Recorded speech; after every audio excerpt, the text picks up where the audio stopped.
is your office. Hi, my name is Roger and I help people and businesses work from any place and anywhere.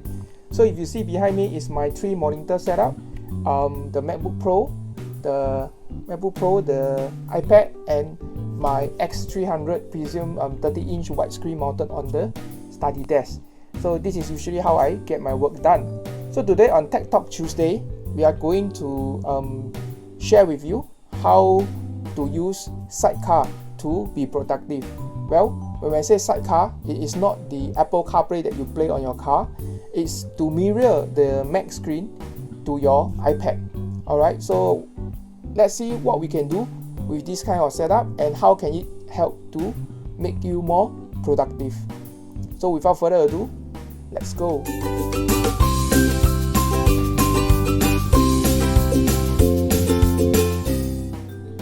Okay, first, to use sidecar, your OS have to be on the latest OS, which is 10.15.4, which is Catalina. Alright, so if you are using an older Mac or older OS which do not have the sidecar, there is actually a software called Duet. I've been using that before sidecar was out. It is a paid software, but I believe that is worth the money because it makes your iPad become a secondary screen just like sidecar does. Okay, so I think if you are on the older Mac, you can check out. I will leave the details on the link at my comment section below so that you can check out that software.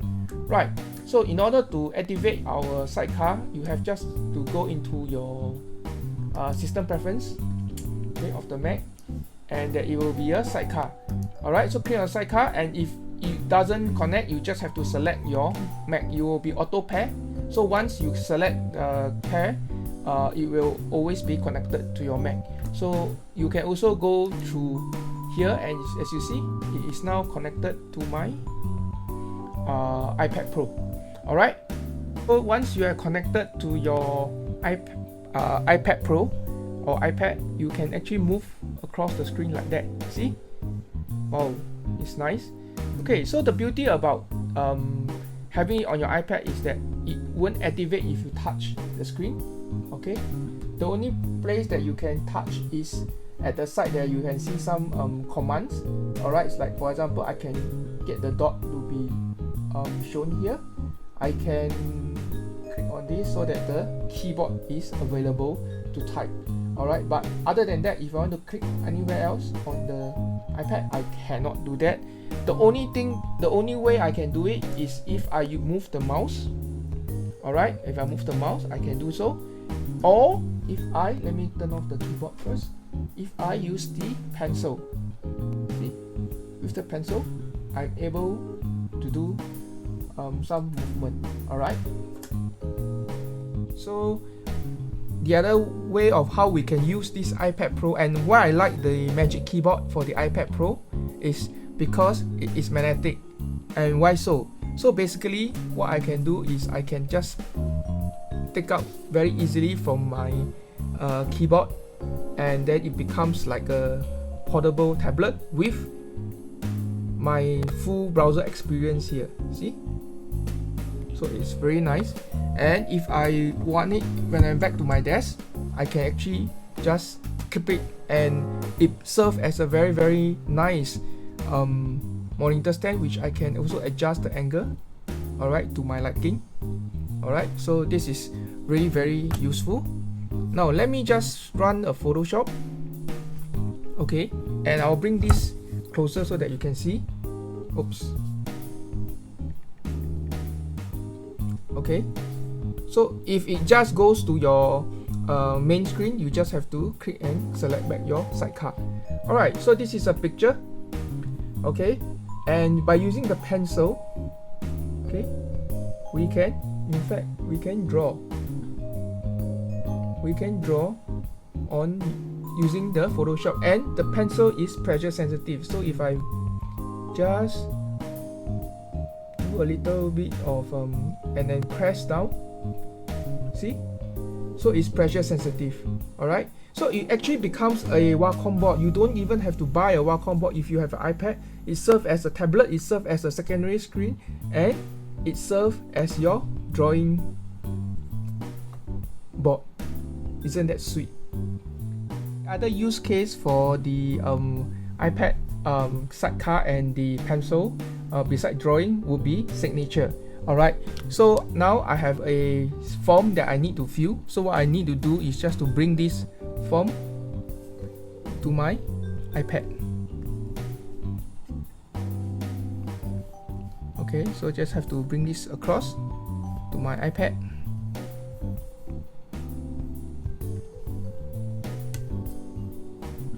Okay, just make it the full size. So now I have the form on my iPad. So if you notice, I can't touch and move the form around, but if I use the gesture like the two finger, I'm able to scroll. I'm able to expand and zoom in and zoom out the form.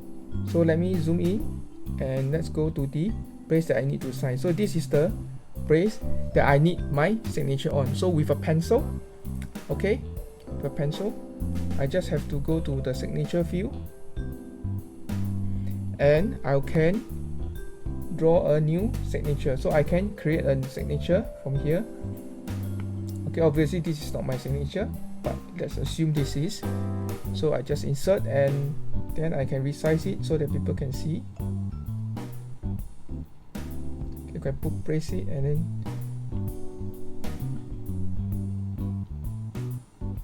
I can resize it. Okay, so now I have my signature signed, and then I can send it out from my iPad or from my laptop to whoever who needs the signature. So this is how we use the pencil, the sidecar, and your iPad as a secondary screen to do your drawing, to do your work, make it more productive. So I hope my sharing of sidecar and iPad and MacBook with the Apple Pencil can make your work from home more productive, right? As we move towards 1st of June, where people are going back to work, there are a handful of you will still be working from home. So with this kind of setup, it will make your life easier, more productive, and make work more fun, I think, right? So if you think that you like my video, please share it with your friends or colleagues and give me a like. You subscribe and click on the notification bell for more updates of videos like this. Oh, we are still running the competition for our best work from home or home-based learning setup. Fill up the Google form below, right? And you will stand to win this Jedi set, the VR set, right? So I hope you can win, and I'll see you next week. Stay safe, stay home, and put on a mask if you are going out.